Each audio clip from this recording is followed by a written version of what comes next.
জুলাই বিপ্লবের পর এই বছরের বাণিজ্য মেলাটি অত্যন্ত গুরুত্বপূর্ণ, কারণ আপনারা দেখছেন যে দেশের বাণিজ্যিক খাতে একটা দুর্দশা। বাণিজ্য মেলা কিন্তু একটা আর্থিক তারল্য সৃষ্টি করে। যেমন গত বছর আমরা শুনেছিলাম যে 400 কোটি টাকার কেনাবেচা হয়েছিল এবং 400 কোটি টাকার রপ্তানি আদেশ এসেছিল, এবং সারা বছরের একটা অর্থনৈতিক কর্মকাণ্ডের সূচনা এই বাণিজ্য মেলা দিয়ে। তো সেই প্রত্যাশা এবারও আমাদের আছে, আমরা প্রত্যাশা করতেছি আরো বেশি হবে। কিন্তু গত কয়েকটি মেলা, পূর্বাচলে যে কয়েকটি মেলা হয়েছে, সেখানে স্থানীয় জনগোষ্ঠীর অংশগ্রহণ ছিল।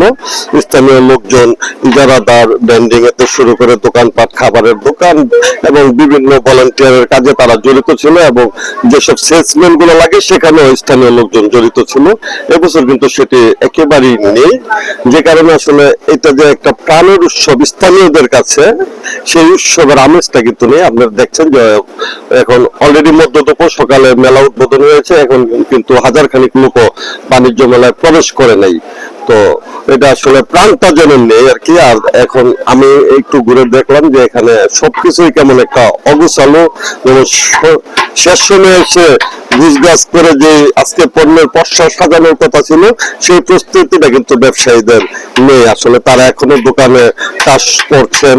তো তারা আসলে এটা শেষ করার পরে বোঝা যাবে যে আসলে কতটুকু এটা প্রাণ পায়। আসলে আমরা প্রত্যাশা করি যে বাণিজ্য মেলায় প্রাণ আসুক, লোকজন এখানে আসুক, স্বাচ্ছন্দ্যে কেনাকাটা করুক, কারণ পরিবেশটা অত্যন্ত সুন্দর। ঢাকায় একটা যে যানজটের হয়রানি ছিল, বিড়ম্বনা ছিল, সেটা কিন্তু এখানে নেই। এটা কিন্তু বাণিজ্য মেলাটা আসলে একদিকে কেনাকাটার যেমন, আরেকদিকে কিন্তু ঘুরতে আসার একটা স্পটে পরিণত হয়েছে, যে এটা আসলে সবার আসা উচিত বলে আমি মনে করি। যেটা বলছেন যাতায়াতের বিষয়, এটা তো আসলে আমাদের একটা বড় চ্যালেঞ্জ। ঢাকা থেকে বেশ কিছুটা দূরে, তো আমাদের প্রতি বছর বাস, বিআরটিসি বাস থাকে, পর্যাপ্ত বাস, প্রায় 200 বাস থাকবে এইভাবে। এবার আমরা নতুনভাবে যেটা চেষ্টা করেছি যে আমাদের শহরের মধ্যবিত্ত যারা ঢাকা শহরে আসতে চান, উবার সার্ভিসের ব্যবস্থা আমরা করেছি। প্রায় 50% ডিসকাউন্ট রেটে আমাদের ঢাকা থেকে তারা এখানে আসতে পারবেন সাশ্রয়ী, এবং এটা আমার বিশ্বাস এবার ঢাকার বাসীদের জন্য একটা চমৎকার একটা উপহার হবে আমাদের পক্ষ থেকে। দ্বিতীয়ত যদি বলেন নিরাপত্তার বিষয়, এটা ছিল আমাদের সর্বাধিক গুরুত্বপ্রাপ্ত একটা বিষয়।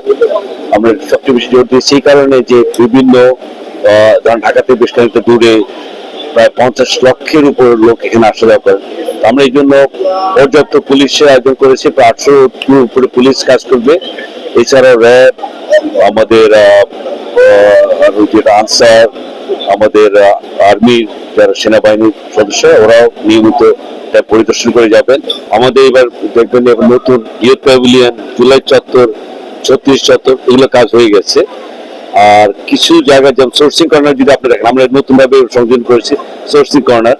এখানে আমাদের যেসব পণ্য নিয়ে আপনি গর্ব করতে পারেন, সেই পণ্যগুলো এখানে এক্সপোর্ট হয়, এগুলো এখানে প্রদর্শন করা হচ্ছে, সেগুলো হয়ে গেছে।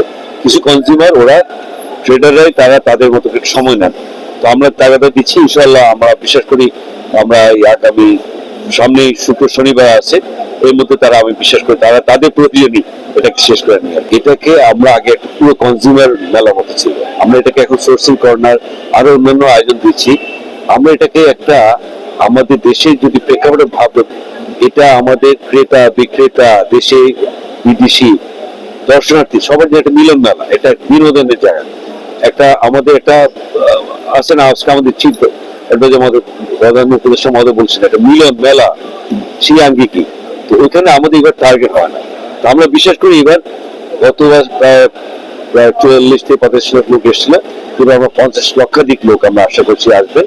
এবং আমরা এইবার আরো বেশি যেটা আমরা আশা করছি, আমাদের এই পুরো মেলাটাকে এবার আমরা তরুণদের প্রতি উৎসর্গ করছি। তারুণ্যের শক্তি থেকে আমরা ভাবছি তারা আমাদের দেশকে এগিয়ে নিয়ে যাবে, নতুন বাংলাদেশ গড়বে।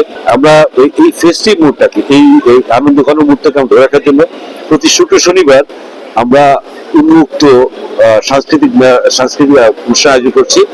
পাশাপাশি আমাদের সমন্বয় যারা আমাদের গর্বের আমাদের সন্তানরা, এরা কিন্তু আমাদের জুলাই চত্বর, 36 চত্বর, জুলাই প্যাভিলিয়নে তারা একটা নির্দিষ্ট সময় আসবেন, এবং তারা আমাদের তরুণদের সঙ্গে আলোচনা করবেন, আমাদের জনসাধারণ দর্শকদের সঙ্গে আলোচনা করবেন।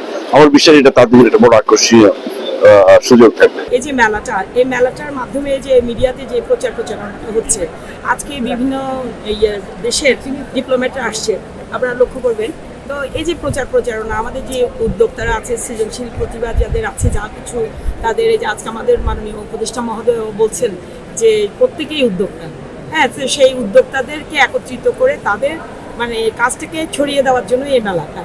তো সেটার জন্যই আসলে বাণিজ্য মেলাটা এবং আন্তর্জাতিক বাণিজ্য মেলা বলা হচ্ছে। এখানে আমাদের ইন্টারন্যাশনাল বায়ারও যাতে এসে দেখে আমাদের পণ্যগুলো নিয়ে তাদের দেশে নিয়ে যেতে পারে, সেটার জন্যই বাণিজ্য মন্ত্রণালয়ের মানে নির্দেশনায় ইপিবি এই উদ্যোগটা প্রতি বছর নেয় আর কি। তো আমাদের যারা ডিপ্লোম্যাটরা আসছেন, বিভিন্ন অ্যাম্বাসেডাররা আসছেন, আমি মনে করি যে ওনাদের মাধ্যমে ওনাদের দেশে আমাদের যে পণ্যগুলোর অ্যাভেলেবিলিটি, কোয়ালিটি, প্রোডাক্ট যেগুলো আছে সেগুলো আন্তর্জাতিক বাজারে স্থাপন বলে আমি মনে করি। আমাদের প্রতিষ্ঠান ঢাকার বাইরেও আছে, বিভিন্ন ডিস্ট্রিক্টও আছে আমাদের প্রতিষ্ঠান। আমাদের মূলত আমাদের ব্লেজারের যত কালেকশন আছে আমাদের এখানে পাবে। গতবার থেকে বেঁচে ইনশাল্লাহ এবার আশা করি ভালো হবে, ঠান্ডার পরিমাণ অনেক বেশি, অনেক কোনো ঝামেলা নেই, রাস্তাঘাট পরিষ্কার আছে ইনশাল্লাহ। বাকি আল্লাহর উপর কি হয় দেখি। আমাদের এটা হলো শাকিলাচার ঘর, আরো 3টে স্টল আছে আমাদের এই জায়গায়। গতবার থেকে অনেক আশাবাদী আমরা যে বছর ভালো হবে। আশেপাশের যে জায়গাগুলো আছে অনেক মানে আধুনিক হয়ে গেছে গতবারের থেকে, রাস্তাঘাট, চলাচল ব্যবস্থা অনেক ভালো। এবার আশাবাদী জনগণ সবাই আসবে, মেলায় ঘুরবে। নতুন সরকারের অনেক অবদান রয়েছে এই জায়গায়, যারা মানে স্টল যেগুলো আছে, বাইরের অনেক স্টল আছে। আমাদের আচারের 3টা স্টল আছে, শাকিল আচার ঘর, আমাদের সুবাস্তু শপিং মল, এই আচারের দোকান আছে, মোতালেব প্লাজা আছে, মানে আর গতবার আরো বেশি ছিল স্টল। গতবার যেহেতু নির্বাচনের জন্য প্রায় 15-21 দিন পিছিয়ে গেছিল, সেই হিসেবে এবার যেহেতু সঠিক টাইমে শুরু হলো, আমরা আশা করি গতবারের থেকে এবার আমাদের ভালো সাড়া পাবো। কিন্তু যেহেতু আমাদের ব্র্যান্ডেড দিল্লি অ্যালুমিনিয়াম গৃহস্থলী জিনিসপত্র, এটা আমাদের চাহিদা অনেক। ভারত এবং বাংলাদেশের মধ্যে যে একটা বিরোধ চলতেছে ব্যবসা বাণিজ্য নিয়ে, এটার জন্য আমরা আশা করি আমাদের কোনো প্রভাব পড়বে না, যেহেতু আমরা ব্র্যান্ডেড। আমাদের এখানে দিল্লি আছে, থাই কিছু ইম্পোর্ট আছে। আমরা আশা করি আমরা এবার একটা ভালো কিছু পাবো, সাড়া পাবো।